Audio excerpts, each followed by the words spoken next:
Dobrodošli kod e-savjetnika. Danas smo svedoci prezasićenog tržišta mobilnih telefona, kako novih, tako i polovnih, različitih cena i mogućnosti. Kako sve ovo može biti zbunjujuće, pokušat ćemo u današnjem klipu da predložimo nekoliko smjernica kada je u pitanju kupovina polovnog telefona. Krenimo!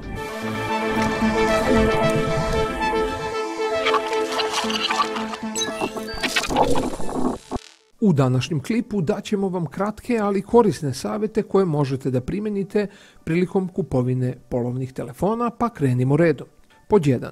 Usredsredite se na određeni model. Na samom početku najvažnije je da znate šta kupujete i da li vam odgovara model, kako zbog opcija, tako i zbog eventualne starosti. Često se neko odluči za telefon koji je izgubio podršku za neki traženi servis ili uslugu. Ili opet neko se zaleti pri kupovini nekog modela, pa tek posle shvati da telefon ne odgovara ili je možda prevelik. Zato je važno da unapred znate šta ćete kupovati i kakve opcije možete da očekujete. Imajući određeni model na umu za kupovinu može vam pomoći da vas ne zbuni ogromna ponuda svega i svačega. Pod 2.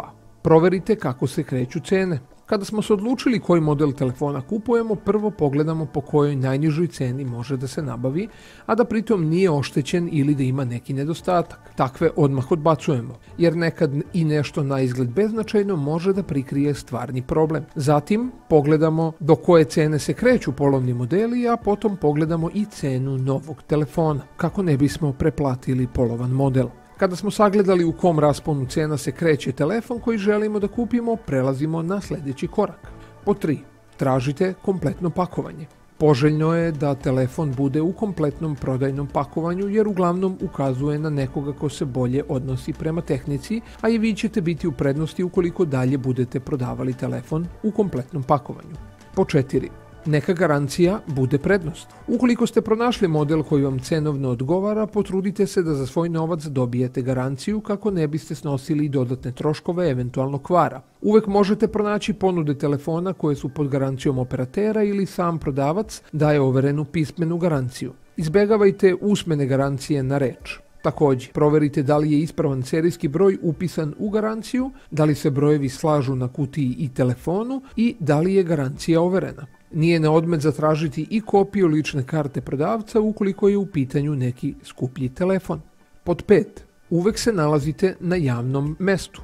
Ukoliko ste našli telefon sa garancijom koji nameravate da kupite, a prodavac nije prodavnica mobilnih telefona, najpametnije je da se nalazite na prometnom i javnom mestu kao što su kafići ili restorani, gdje možete da sednete i na tenane pogledate i prekontrolišete sam uređaj. Na posledku, pravog pravila nema, ali uvek dobro dođe po neka mera predostrožnosti. Svakako, savjet dobro dođe da ne bismo završili sa mačkom u džaku.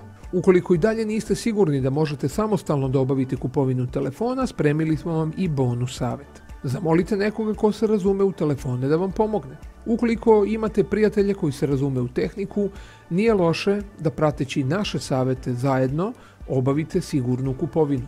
U društvu je zanimljivije, ali i sigurnije, što bi poručila stara izreka, dve glave su pametnije od jedne. Već stigo smo i do kraja ovih kratkih smjernica, pa je red da se zahvalimo na interesovanju i pažnji za naš rad, a vi nam naravno u komentarima pišite vaša mišljenja ili pitanja ako ih imate. A vi naravno do nekog sljedećeg klipa, kao i uvek, ostanite uz e-savjetnika.